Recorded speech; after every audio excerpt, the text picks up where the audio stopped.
بسم الله الرحمن الرحيم لو أنزلنا هذا القرآن على جبل لرأيته خاشعا متصدعا من خشية الله وتلك الأمثال نضربها للناس لعلهم يتفكرون صدق الله العظيم. عن أبي أمامة رضي الله تعالى عنه سمعت رسول الله صلى الله عليه وسلم يقول اقرأوا القرآن فإنه يأتي يوم القيامة شفيعا. وقال عليه الصلاة والسلام إن الله يرفع بهذا الكتاب أقواما ويضع به آخرين أو كما قال رسول الله صلى الله عليه وسلم.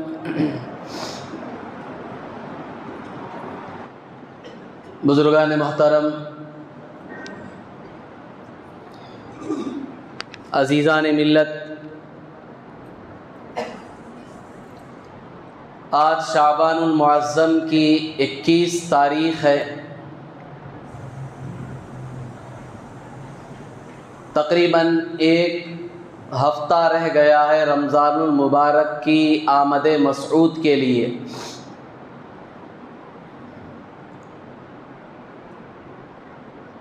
ہمیں یہ بات معلوم ہونی چاہیے کہ اللہ تبارک و تعالیٰ کا کلام قرآن مجید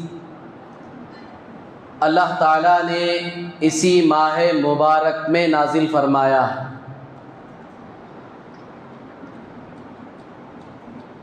لوح محفوظ جس پر اللہ تبارک و تعالیٰ نے سارا قرآن مجید لکھا ہوا ہے، اس لوح محفوظ سے اللہ تبارک و تعالیٰ نے آسمان دنیا پر پورا کا پورا قرآن رمضان المبارک میں ایک ہی مرتبہ میں اتارا. جیسا کہ قرآن مجید میں خود اللہ تبارک و تعالیٰ نے ارشاد فرمایا سورۃ القدر میں انا انزلناہ فی لیلۃ القدر، کہ ہم نے اس قرآن کو لیلۃ القدر میں، شب قدر میں، رمضان میں جو 27ویں رات کہلاتی ہے اس میں ہم نے اس قرآن کو اتارا ہے. اس کا مطلب لوح محفوظ سے آسمانی دنیا پر پورا قرآن ایک ہی مرتبہ میں اللہ نے اتارا. لیکن دنیا میں آپ علیہ الصلاۃ والسلام پر یہ قرآن پورے 23 سال میں اتارا گیا. 20 پر 3 سال میں، ایک مرتبہ میں نہیں اتارا. اس سے پہلے جتنی کتابیں تھیں، تورات، زبور، انجیل، یہ بھی بڑی بڑی کتابیں ہیں. ان تینوں کتابوں کو اللہ تعالیٰ نے ایک ہی وقت میں پوری کی پوری کتاب نبی کو دے دی. تھوڑا تھوڑا نہیں اتارا، پوری کتاب اللہ تعالیٰ نے تورات موسیٰ علیہ السلام کو دے دی، زبور داؤد علیہ السلام کو دے دی، انجیل عیسیٰ علیہ السلام کو دے دی ایک ہی مرتبہ میں.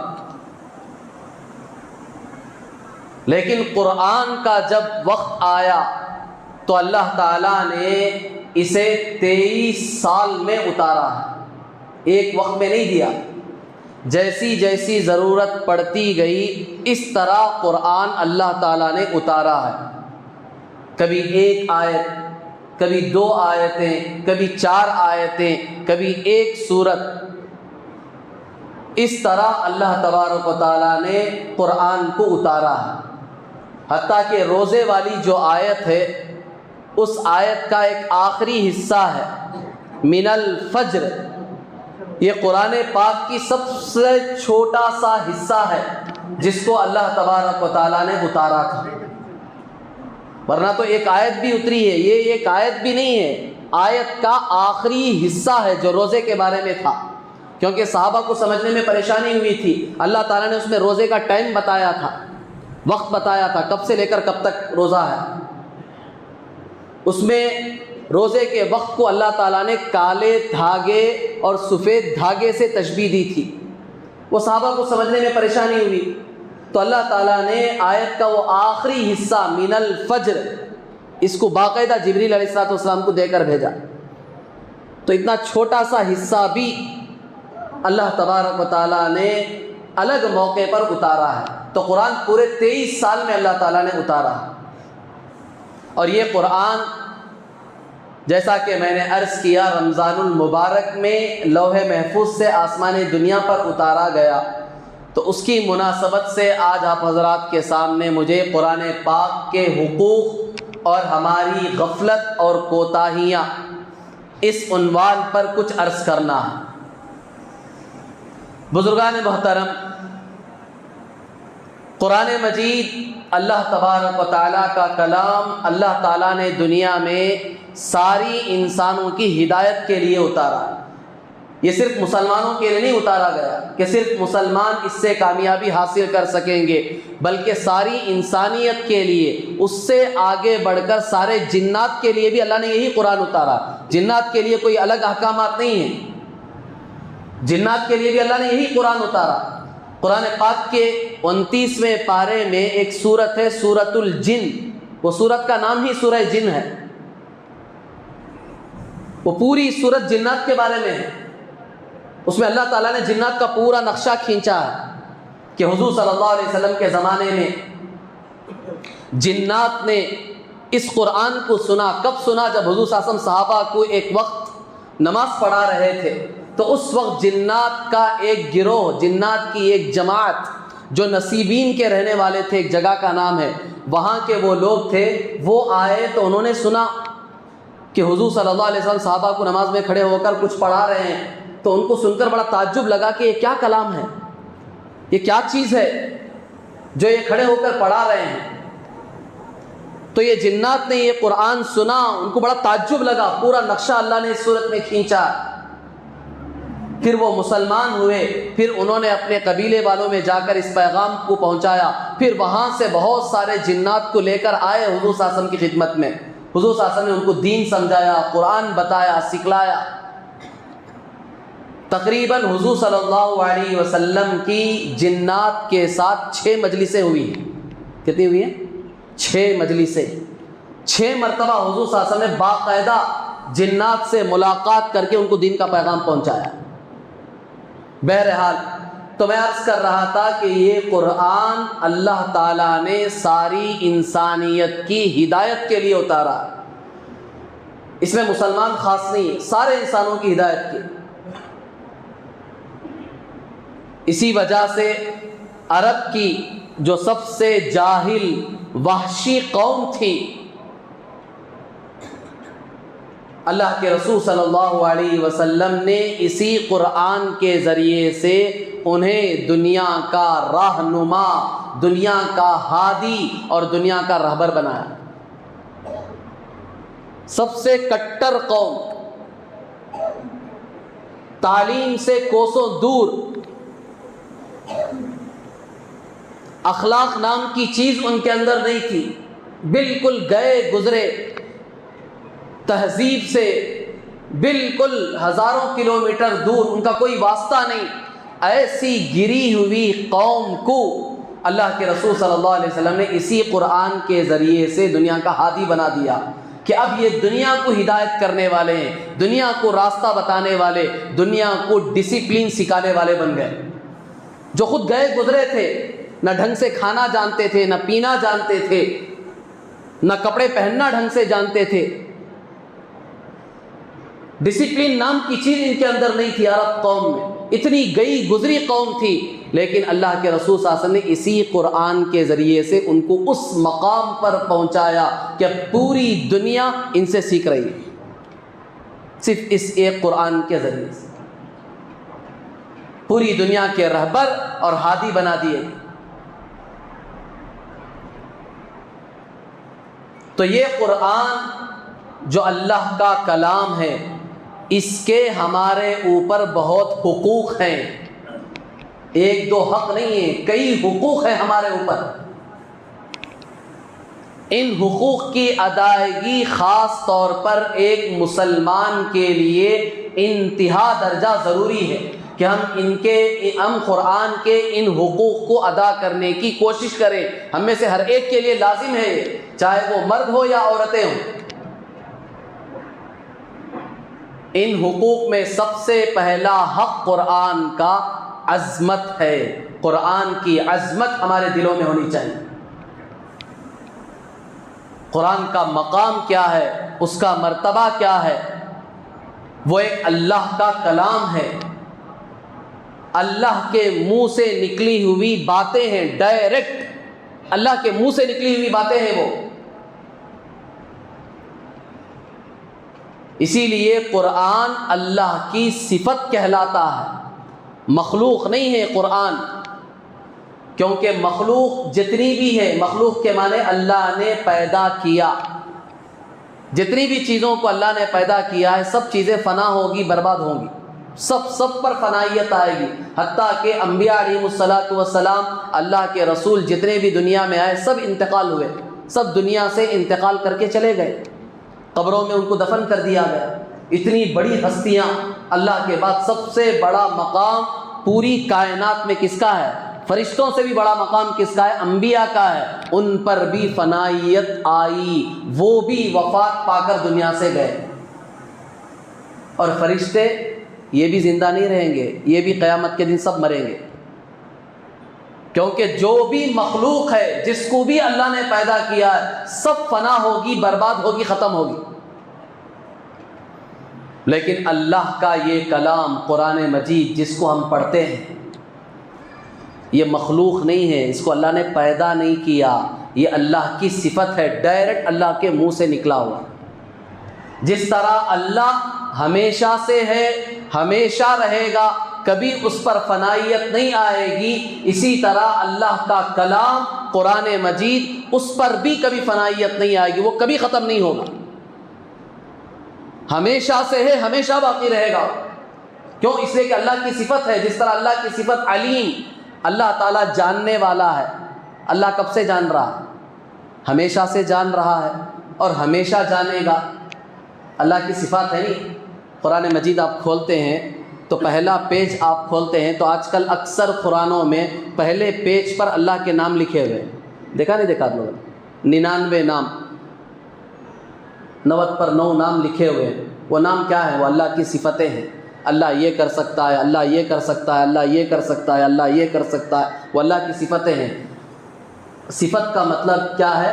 اس پر کبھی فنائیت نہیں آتی. جیسے اللہ ہمیشہ سے ہے، یا اللہ کے جتنے نام بیان کیے گئے ہیں وہ اللہ کی صفتیں ہیں، وہ بھی ہمیشہ سے ہیں، ہمیشہ رہیں گی.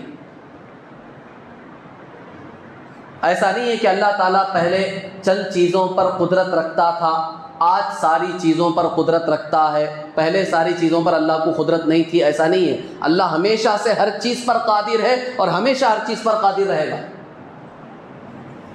اللہ ہمیشہ سے تمام چیزوں کو جاننے والا ہے، آئندہ بھی ہمیشہ سے تمام چیزوں کو اللہ جانے گا. اللہ ہمیشہ سے تمام چیزوں کو دیکھ رہا ہے، آئندہ بھی ہمیشہ اللہ تمام چیزوں کو دیکھے گا. یہ اللہ کی صفات ہیں جو ہمیشہ سے ہمیشہ رہیں گی. اسی طرح یہ قرآن اللہ کی ایک صفت ہے، یہ ہمیشہ سے ہمیشہ رہے گی، یہ کبھی ختم نہیں ہوگی، فنا نہیں ہوگی.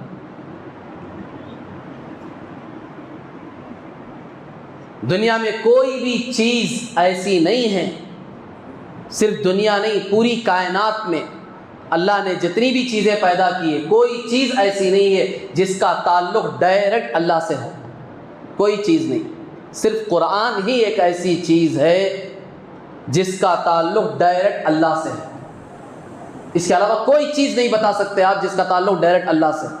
صرف قرآن ہی ایک ہے جس کا تعلق براہ راست اللہ سے، وہ اللہ کے منہ سے نکلا ہوا کلام. تو اس کا مقام تو بہت اونچا ہے، اس کی بڑی عظمت ہے. وہ عظمت ہمارے دلوں میں ہونی چاہیے. یہ قرآن کا سب سے پہلا حق ہے ہمارے اوپر. اس کو ہم سمجھیں، محسوس کریں، اس کی ہم قدر کریں. ہارون رشید رحمۃ اللہ علیہ خلافت بنو امیہ کے بادشاہ گزرے ہیں. ان کا ایک بیٹا تھا، ان کے انتقال کے بعد وہ بادشاہ بنا مامون رشید. وہ بھی ٹھیک ٹھاک تھا، لیکن اس زمانے میں جو ایک فرقہ تھا معتزلہ، جو اہل سنت والجماعت سے ہٹا ہوا فرقہ ہے، ان کے عقائد اہل سنت والجماعت کے عقائد نہیں ہیں، علماء نے ان کو اہل سنت والجماعت سے خارج کر دیا، گویا کہ اسلام سے وہ خارج ہے، نکلے ہوئے ہیں۔ اس فرقے کے چند علماء جو تھے وہ یہ کہتے تھے کہ قرآن مخلوق ہے، یہ بھی فنا ہوگا۔ مخلوق کے معنی فنا ہونا، ختم ہوگا، یہ اللہ کی صفت نہیں ہے۔ تو اس کے مقابلے میں ہمارے علماء کھڑے ہوئے اس دور میں، انہوں نے کہا کہ نہیں، قرآن مخلوق نہیں ہے، قرآن اللہ کی صفت ہے، وہ ہمیشہ رہے گا، کبھی ختم نہیں ہوگا۔ اور ان کے سرخیل امام اس وقت امام احمد بن حنبل رحمۃ اللہ علیہ تھے، وہ بڑے ڈٹ کر کھڑے ہوئے معتزلہ علماء کے مقابلے میں کہ قرآن اللہ کی صفت ہے، وہ مخلوق نہیں ہے۔ تو معتزلہ کے جو علماء تھے وہ چونکہ اس وقت حکومت سے بہت قریب تھے، تو انہوں نے مامون رشید سے یہ کہا کہ یہ علماء جو قرآن کو اللہ کی صفت کہہ رہے ہیں وہ غلط کہہ رہے ہیں، قرآن اللہ کی مخلوق ہے۔ اب بادشاہ کو یہ پٹی پڑھائی، بادشاہ کو ان کی بات سمجھ میں آ گئی، بادشاہ نے اعلان کر دیا کہ قرآن اللہ کی مخلوق ہے، اللہ کی صفت نہیں ہے، جو اس کا انکار کرے گا ہم اسے سزا دیں گے۔ اب اہل سنت والجماعت کے جو علماء اللہ کی صفت کہتے تھے، خاص طور پر امام احمد بن حنبل رحمۃ اللہ علیہ اسے اللہ کی صفت کہتے تھے، ان کو بادشاہ نے سخت سزائیں دی، یہاں تک کہ قید خانے میں ڈال دیا۔ امام احمد بن حنبل رحمۃ اللہ علیہ کو روزانہ 70 کوڑے مارے جاتے تھے اس کی وجہ سے۔ کیوں؟ اس لیے کہ وہ کہتے تھے کہ قرآن اللہ کی صفت ہے، اللہ کا کلام ہے، اس کے منہ سے نکلا ہوا کلام ہے، وہ مخلوق نہیں ہو سکتا۔ اس کے لیے ان کو سخت سزائیں دی گئی، سخت تکلیفیں پہنچائی گئی۔ تو غرض بزرگان محترم، یہ قرآن اللہ کا کلام ہے، اس کی عظمت ہمارے دل میں ہونی چاہیے، یہ قرآن کا سب سے پہلا حق ہے، اس کے مقام کو ہم پہچانیں، اس کی عظمت کو پہچانیں کہ یہ کتنا اونچا کلام ہے۔ قرآن پاک میں اللہ تبارک و تعالیٰ نے ایک جگہ ارشاد فرمایا، انا عرضنا الامانۃ علی السماوات والارض والجبال فابین ان یحملنها واشفقن منها وحملها الانسان انه کان ظلوما جہولا، کہ ہم نے اس امانت کو یعنی قرآن کو ہم نے زمین پر پیش کیا کہ تم اسے پکڑ لو، یہ ذمہ داری کو لے لو۔ ہم نے آسمانوں پر پیش کیا کہ تم اس ذمہ داری کو سنبھال لو، ہم نے اسے پہاڑوں پر پیش کیا کہ تم اس قرآن کی ذمہ داری کو لے لو، اس امانت کو سنبھالو۔ فابینا، تو تینوں نے انکار کر دیا کہ اتنی بڑی ذمہ داری ہم نہیں اٹھا سکتے۔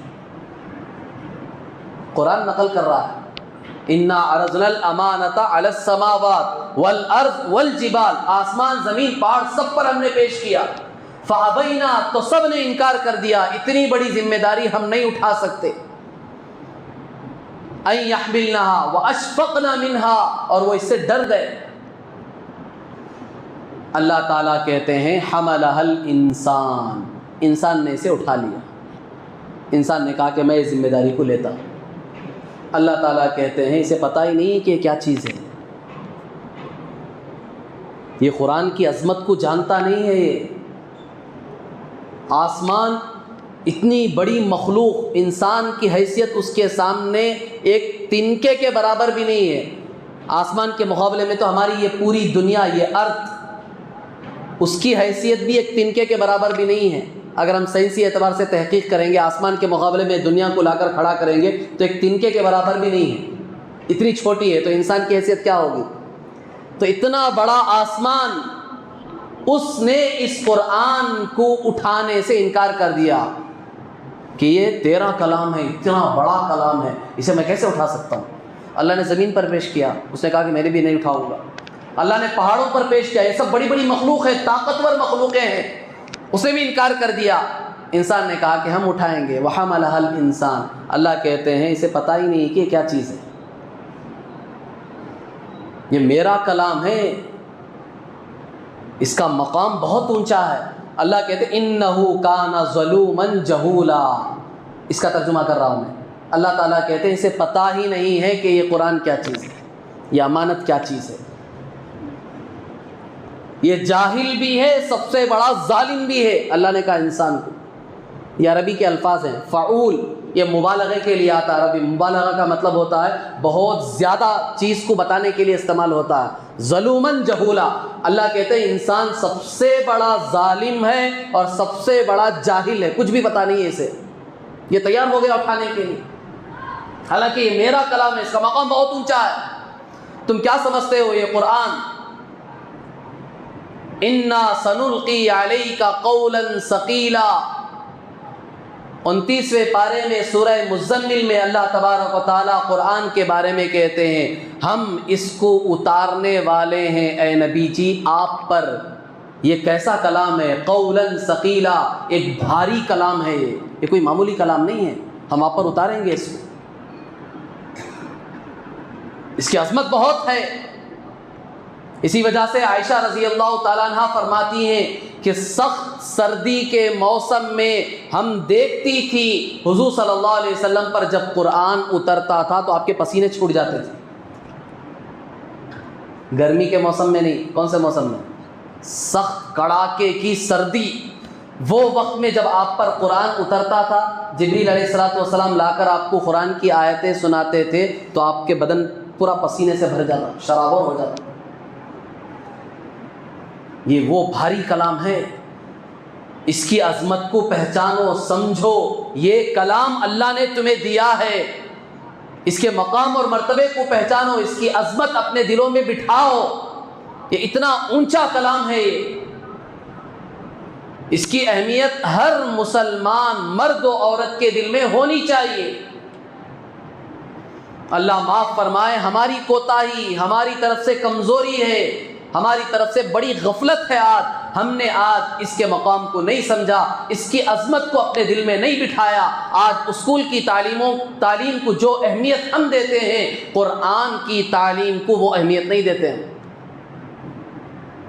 عظمت تو یہی ہے، آدمی جب عظمت کو سمجھے گا تو اس کو اپنے دل میں بٹھائے گا اور اس کے لیے دنیا ایک کر دے گا، رات دن ایک کر کے اس کے پیچھے لگ جائے گا۔ کیوں؟ اس لیے کہ اس کی عظمت اس کے دل میں بیٹھی ہوئی ہے۔ آج دنیاوی تعلیم کی عظمت ہمارے دلوں میں بیٹھی ہوئی ہے تو کیا نہیں کرتے ہم میں سے؟ اپنے بچوں کی تعلیم کے لیے کیا نہیں کرتے؟ ہم جھوٹ بولتے ہیں، رشوت دیتے ہیں، الٹے سیدھے غلط لوگوں کا سہارا لیتے ہیں۔ کیوں؟ اس لیے کہ دنیاوی تعلیم کی اہمیت ہمارے دل میں ہے، اس کی عظمت دل میں بیٹھ چکی ہے، تو اس کے لیے دن رات ایک کر دیتے ہیں۔ ڈگریاں لینے کے لیے، ایک ایک کالج یونیورسٹی میں سیٹ لینے کے لیے 70 لاکھ روپے دینے کے لیے تیار ہے ایک آدمی۔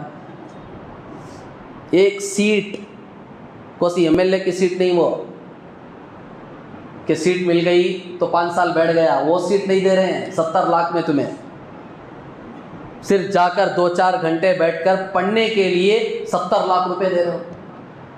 کیوں؟ عظمت دل میں بیٹھی ہوئی ہے دنیاوی تعلیم کی۔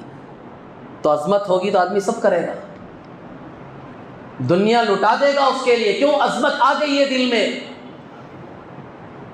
آج مسلمانوں کے دلوں میں جتنی دنیاوی تعلیم کی ڈگریوں کی عظمت اہمیت ہے، خدا کی قسم قرآن کی اہمیت عظمت نہیں ہے۔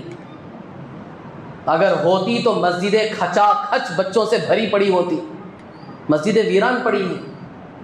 چند مسجدیں ہیں جہاں مکتب چلتے ہیں، وہ بھی چند گھروں کے بچے آتے ہیں۔ کتنے مسلمان ایسے ہیں کہ ان کے بچے مسجدوں کا رخ نہیں کرتے، مکتبوں کو نہیں آتے، قرآن کی تعلیم حاصل نہیں کرتے، خود ماں باپ قرآن کی تعلیم سے محروم ہے، ان کی اولاد بھی محروم ہے۔ ماں باپ کے دل میں اس کی عظمت نہیں تو بچوں کے دلوں میں کہاں سے عظمت آئے گی، کہاں سے اہمیت آئے گی؟ ماں باپ کے دل میں دنیاوی تعلیم کی عظمت ہے، بچوں کے دلوں میں بھی وہی انہوں نے منتقل کیا۔ اب آگے چل کر اسی کی عظمت کو لے کر وہ پروان چڑھے ہیں، ان کی اولاد ہو رہی ہے تو ان کی اولاد کے دل میں بھی وہی عظمت منتقل ہوگی۔ قرآن کی عظمت تو ہے ہی نہیں دلوں میں، ہوتی تو پھر مکتبوں میں بھی باقاعدہ طور پر ہزاروں روپے فیس دے کر پڑھاتے۔ اللہ معاف فرمائے، یہ بات مجھے کہنی پڑ رہی ہے۔ مکتب میں قرآن کی تعلیم کے لیے کتنی فیس لی جاتی ہے آپ سے؟ بعض مکتبوں میں مجبوراً 100 روپے مانگے جاتے ہیں ایک مہینے میں۔ کتنے؟ 100 روپے، اور ماں باپ بہانے بناتے ہیں۔ کھاتا پیتا گھرانہ ہے، خامخواہ جھوٹ بولتے ہیں دین کے لیے، قرآن کی تعلیم کے لیے۔ دین کی عظمت نہیں ہے، قرآن کی عظمت ان کے دلوں میں نہیں ہے، جھوٹ بولتے ہیں۔ 100 روپے ماہانہ پوچھا جا رہا ہے ان سے، وہ دینے کے لیے تیار نہیں، کیوں؟ قرآن کی عظمت ہی نہیں ہے۔ ایک حقیر چیز سمجھ کر رکھا ہے کہ مفت میں ہمیں ملنا چاہیے، ہم جب چاہے آئیں گے، اپنے بچوں کو بھیجیں گے، جب چاہے مکتب سے نکال لیں گے، جب چاہے بلا لیں گے، جب چاہے چھٹیاں ڈال دیں گے، دل چاہے گا تو 100 روپے دے دیں گے، نہیں چاہے گا تو وہ بھی نہیں دیں گے۔ اتنی حقارت ایک مسلمان کے دل میں دین کی، قرآن کی ہے تو پھر مسلمان کامیاب کیسے ہوگا؟ پھر مسلمان کہتا ہے کہ آج ہم ناکام ہیں، مظلوم ہیں، ہم ستائے جا رہے ہیں، ہمارے اوپر پریشانیاں آ رہی ہیں، حالات آ رہے، کیوں نہیں آئیں گے؟ دین کی اہمیت ہمارے اندر نہیں ہے تو پھر اللہ کے نزدیک ہماری اہمیت کیا ہوگی؟ اس کے کلام کی اہمیت ہمارے اندر نہیں ہے تو اللہ کو ہماری اہمیت کیوں ہوگی؟ 100 روپے ایک مہینے میں مانگا جا رہا مکتبوں میں، دینے کے لیے تیار نہیں۔ چیلنج کے ساتھ کہتا ہوں میں،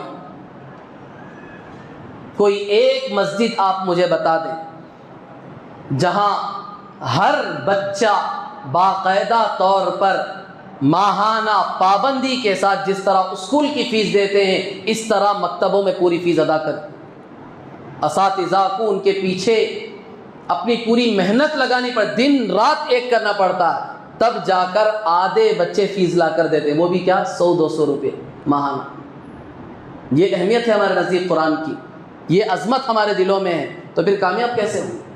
یہ اللہ کا کلام ہے، اس کی اہمیت عظمت ہمارے دلوں میں دنیاوی تعلیم سے زیادہ ہونی چاہیے کہ ماہانہ 1000 روپے دے کر، 2-2000 روپے دے کر ہم اپنے بچوں کو گڑ گڑا کر مسجد کے امام مؤذن کے پیر پکڑ کے ہم کہیں کہ ہمارے بچوں کو دینی تعلیم دیں، آپ ان کو قرآن سکھائیں، ان کو دین سکھائیں۔ اسی کے ذریعے سے ہماری دنیا اور آخرت کی بھلائی ہمیں نصیب ہوگی، ہم کامیاب ہوں گے۔ یہ عظمت جب تک مسلمانوں کے دلوں میں نہیں آئے گی، حالات نہیں سدھریں گے۔ جو اہمیت، جو عظمت اسکول کی تعلیم کی ہمارے دلوں میں، وہی عظمت اور اہمیت مکاتب اور قرآن کی تعلیم کے سلسلے میں ہمارے دلوں میں ہونی چاہیے۔ تو غرض میں عرض کر رہا تھا کہ قرآن کا سب سے پہلا حق ہمارے اوپر یہ ہے کہ قرآن کی عظمت ہمارے دل میں ہو، اس کے مقام کو پہچانے۔ یہ اللہ کا کلام ہے، اس کے منہ سے نکلا ہوا کلام ہے جو ہمارے ہاتھوں میں آیا ہے۔ کتنی خوش نصیبی ہے ہماری کہ اللہ کی صفت ڈائریکٹ ہمارے ہاتھ میں دے دی گئی ہے کہ اس کو پڑھو، بہت اونچی چیز جو تمہیں دی گئی ہے، اس کے مقام کو سمجھو، اس کی عظمت کو اپنے دلوں میں بٹھاؤ، یہ سب سے پہلا حق ہے۔ پھر قرآن کا دوسرا حق ہمارے اوپر وہ ہے محبت قرآن، قرآن کی محبت ہمارے دل میں ہونی چاہیے۔ قرآن سے محبت کریں، دل لگائیں، یہ خالق کا کلام ہے۔ ایک عاشق جس طرح معشوق کے بول کو محفوظ کرتا ہے، اس کے ایک ایک خط کی کس طرح حفاظت کرتا ہے، بارہا اسے پڑھتا ہے، اس کے ایک ایک لفظ پر غور کرتا ہے، ایک ایک لفظ پڑھ کر خیالوں میں کھو جاتا ہے، یہ اللہ کا کلام تو اس سے آگے کی چیز ہے۔ اس سے ہماری محبت کیسی ہونی چاہیے، کیسا دل لگانا چاہیے۔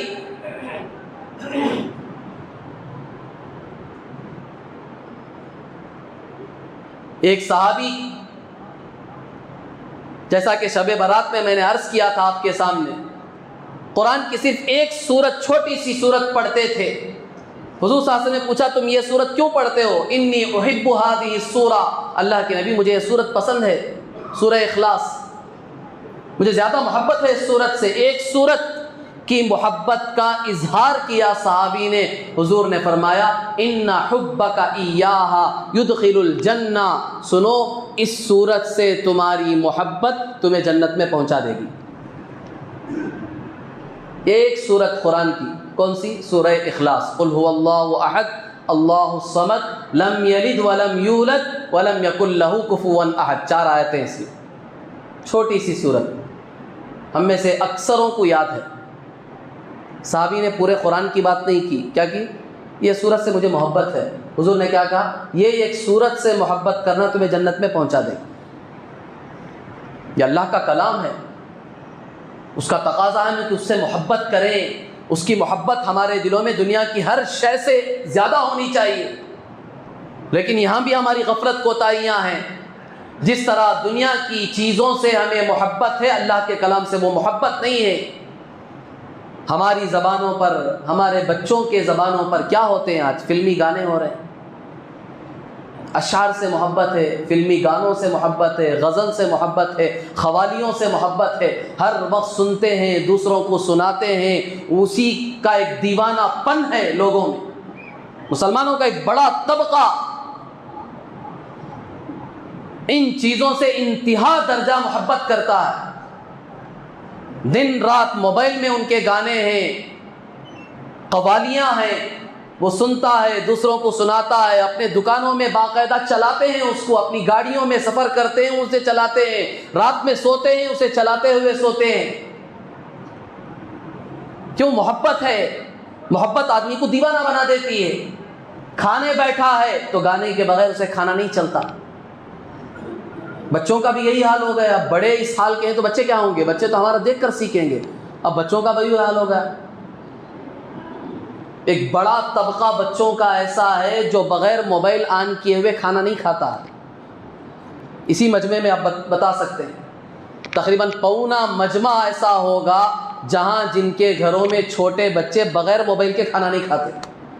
ان کو موبائل میں کوئی نہ کوئی کارٹون چاہیے، کوئی نہ کوئی گانا چاہیے، اس کے بغیر کھانا نہیں اترتا۔ محبت بھری پڑی ہے، وہ کہاں سے منتقل ہوئی ہے؟ یہ بڑوں سے منتقل ہوئی ہے۔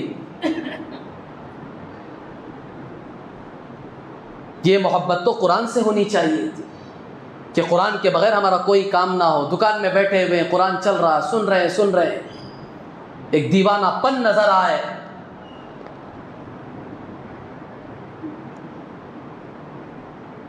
آج بھی بعض عرب ملکوں میں جیسا کہ مصر ہے، ایجپٹ جسے انگریزی میں ایجپٹ کہتے ہیں، وہاں آج بھی الحمدللہ ایک حد تک، اگرچہ کہ ان کا ظاہری حلیہ پورا اسلامی نظر نہیں آتا، بہت سے لوگوں کے چہروں پر داڑیاں نہیں ہیں، لباس سنت لباس نہیں ہے، لیکن اس کے باوجود آج بھی وہاں ایک حد تک ماحول ایسا ہے کہ چھوٹے چھوٹے بچے کو آپ دیکھیں قرآن گنگنا رہا ہے۔ جس طرح ہمارے بچوں کے زبانوں پر فلمی گانے ہیں، آج بھی اسلامی شناخت بظاہر تو نظر نہیں آ رہی ہے زیادہ، لیکن ان کے بچوں کی زبانوں پر قرآن چڑھا ہوا ہے۔ چھوٹے چھوٹے بچے قرآن کی تلاوت کر رہے ہیں، قرآن کی تلاوت کر رہے ہیں، صبح شام۔ قاری عبد الباسط رحمۃ اللہ علیہ جو سارے قاریوں کے صدر شمار کیے جاتے تھے، قرات کیا چیز ہے لوگوں کو ایک پہچان انہی سے ملی تھی۔ قرات کسے کہتے ہیں؟ وہ وہیں کے تھے۔ تو آج بھی وہاں ماحول ہے بچوں میں کہ بچوں کی زبانوں پر قرآن کی تلاوت چڑھی ہوئی ہے، جس طرح ہمارے بچوں کے زبانوں پر فلمی گانے چڑھے ہوئے ہیں۔ یہ ماحول ہمارے یہاں بھی آنا چاہیے، بڑوں میں بھی اور ہمارے بچوں میں بھی یہ صفت منتقل ہونی چاہیے۔ قرآن کی محبت ہمارے دل میں ہونی چاہیے۔ یہ محبت ہمیں دنیا میں بھی کامیاب کرائے گی، یہی قرآن سے محبت ہمیں جنت میں لے جائے گی۔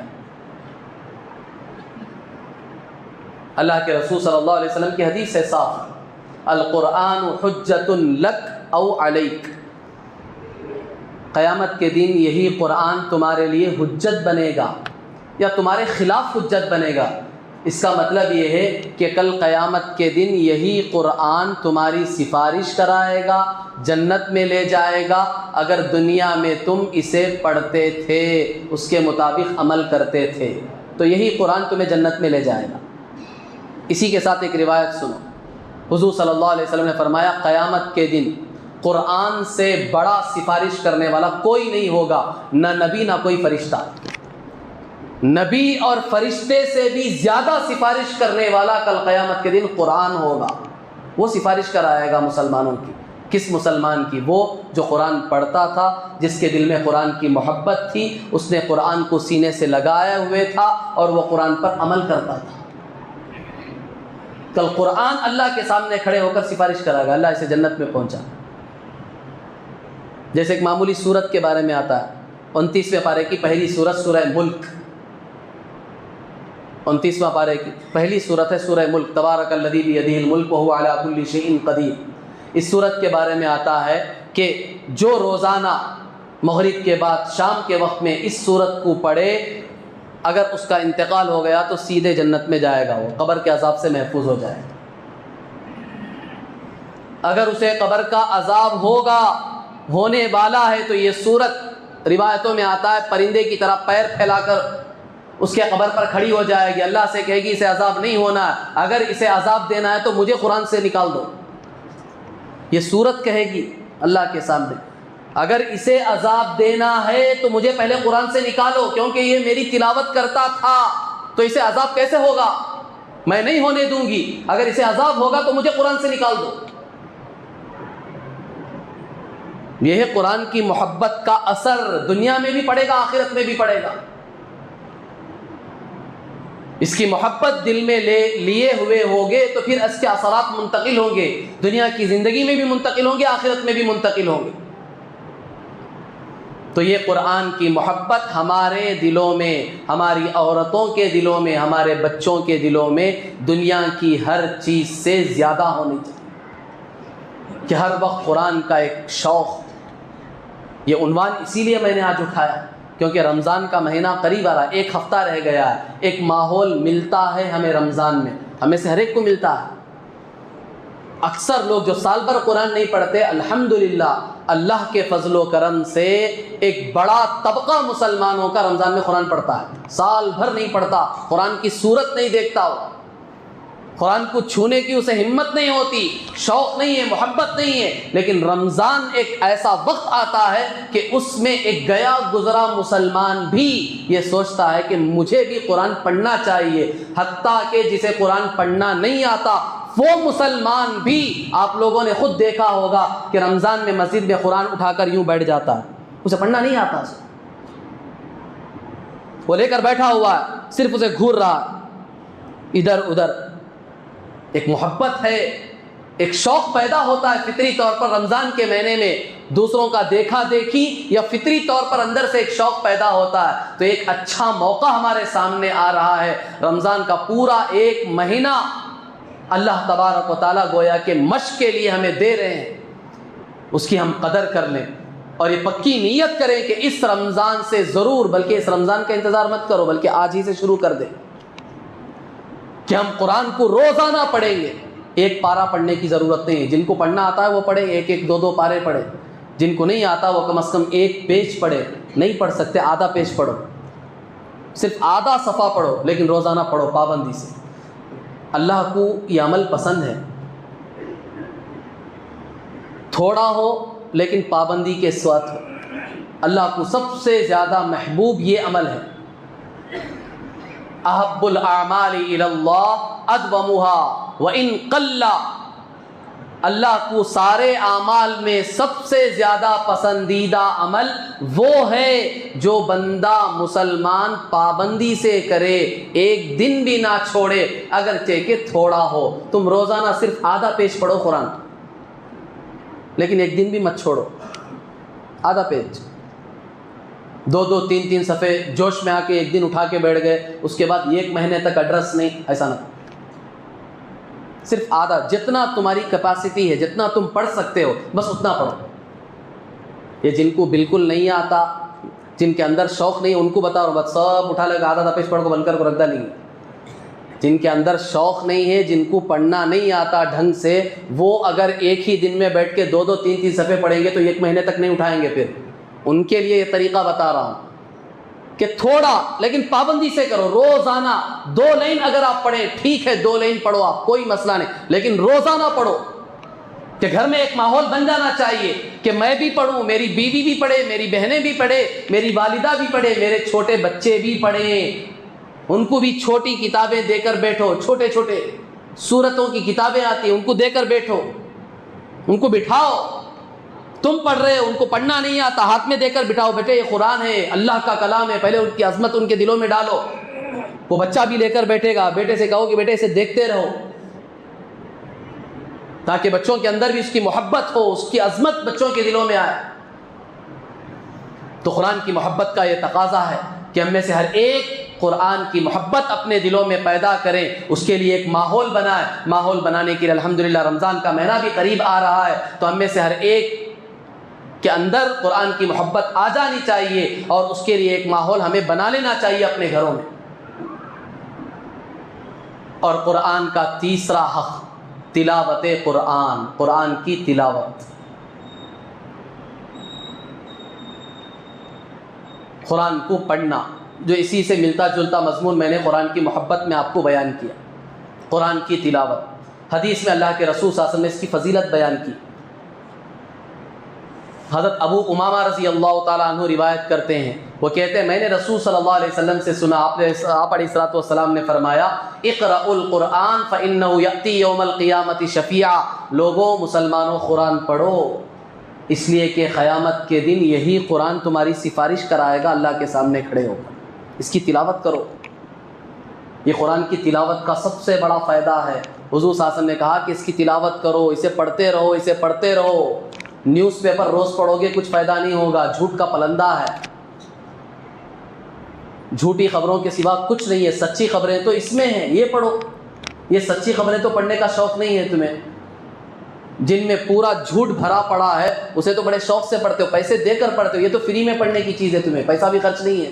ایک مرتبہ ایک قرآن لے لیا، زندگی بھر پڑھتے رہو، فری میں پڑھنا ہے تمہیں۔ یہاں تو روزانہ پیسے دے رہے ہو تم پڑھنے کے لیے، اور وہ بھی کیا پڑھ رہے ہو؟ سراسر جھوٹ جھوٹ۔ وہ اتنے شوق سے پڑھ رہے ہو، پابندی سے پڑھ رہے ہو، ایک دن چھٹتا نہیں ہے۔ بیڈ پہ پیپر چاہیے بعض لوگوں کو، یوں ان کی نیند بیدار ہوئی 7-8 بجے، یہاں کافی اور دوسری جگہ پیپر چاہیے ان کو، استنجا وغیرہ لیٹرن سب بعد میں، پہلا کام اٹھتے ہی یہاں بیڈ کافی، یہاں نیوز پیپر۔ کیا ہے وہ؟ جھوٹ کا پلندہ ہے۔ ایسا شوق، ایسی دیوانگی بھری پڑی ہے لوگوں میں۔ اللہ کے نبی کہہ رہے ہیں اسے چھوڑو، یہ پڑھو قرآن، یہ پڑھنے کی چیز ہے، یہ کام آنے کی چیز ہے، اس میں ایک خبر بھی جھوٹی نہیں ہے، اس میں یہ وہ کلام ہے، یہ وہ کتاب ہے، یہ وہ پیپر ہے جس کے اندر ایک خبر بھی جھوٹی نہیں ہے، 100% 100% سچی خبریں ہیں۔ اسے روزانہ پڑھو، اسے پڑھو گے تو فائدہ ہوگا، دنیا کا سودا بھی نفع کا ہوگا، آخرت کا سودا بھی نفع کا ہوگا تمہارا۔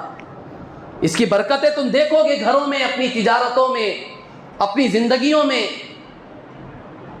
اسے پڑھو، پھر آخرت میں سب سے بڑا فائدہ تم یہ دیکھو گے، یأتی یوم القیامت شفیعا، قیامت کے دن اللہ کے سامنے یہ آ کر کھڑا ہو جائے گا قرآن، اللہ سے کہے گا اللہ ان کی سفارش کرو، ان کو جنت میں بھیجو۔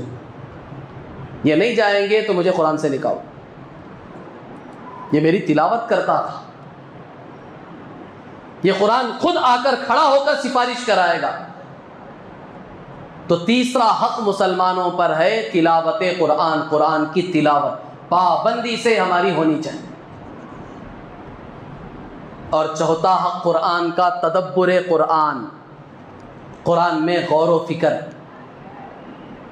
قرآن پڑھو، صرف دیکھ کر بغیر سمجھے کے پڑھ رہے ہو تو بھی ثواب ملے گا، ایک سمجھ کر پڑھیں گے تو ثواب ملے گا، بغیر سمجھے کے پڑھیں گے تو ثواب نہیں ملے گا، ایسا نہیں ہے۔ قرآن کے تو کیا کہنے،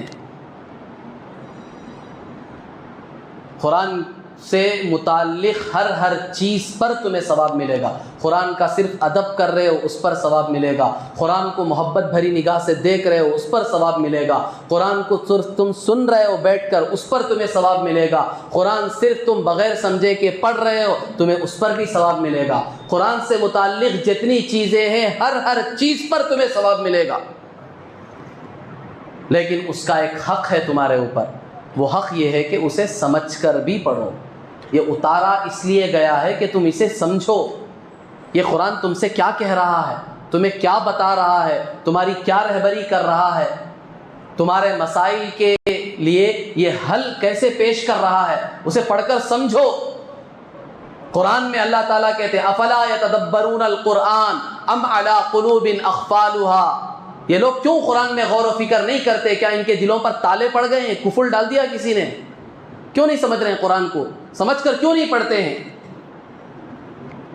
دنیا کی ہر چیز سمجھنے کی ہم کوشش کرتے ہیں، بڑی بڑی گتھیاں سلجھا لیتے ہیں، بڑے بڑے مسئلے جو سمجھ میں نہیں آتے لوگوں کے پاس بیٹھ کر گھنٹے گھنٹے لگا کر اسے سمجھتے ہیں، مجھے یہ سمجھنا ہے، مجھے سمجھاؤ۔ ایکسپرٹس کے پاس جاتے ہیں کہ مجھے یہ سمجھاؤ، مجھے یہ سمجھنا ہے۔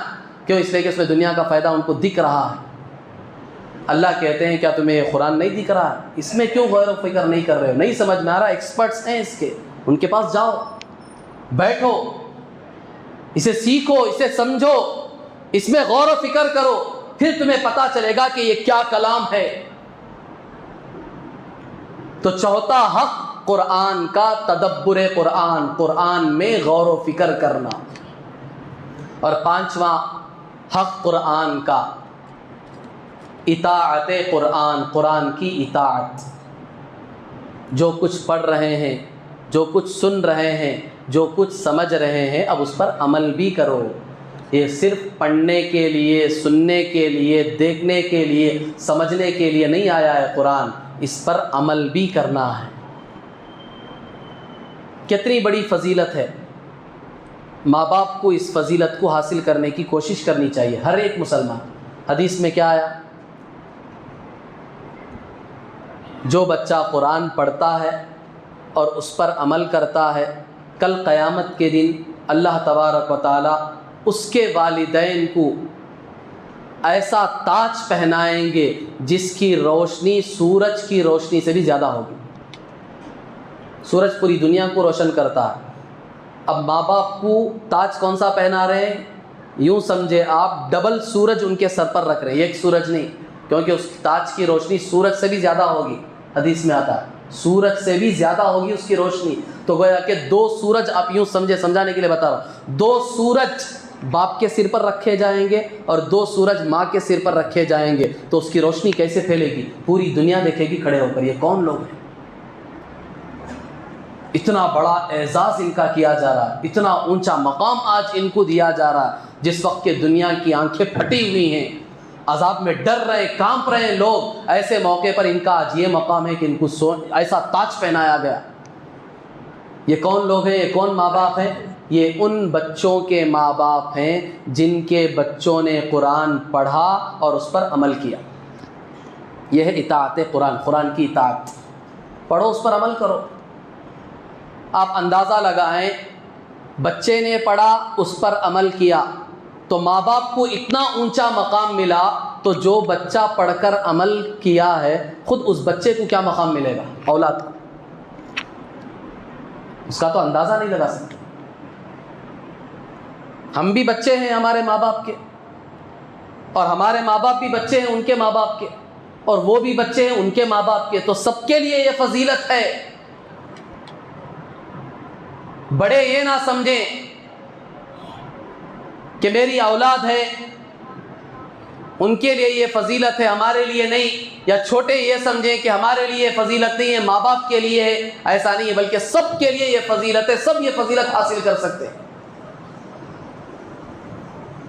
تو قرآن کا پانچواں حق ہمارے اوپر یہ ہے کہ اس کی اطاعت کی جائے، اس پر عمل کیا جائے۔ قرآن دنیا میں اللہ نے اسی لیے اتارا۔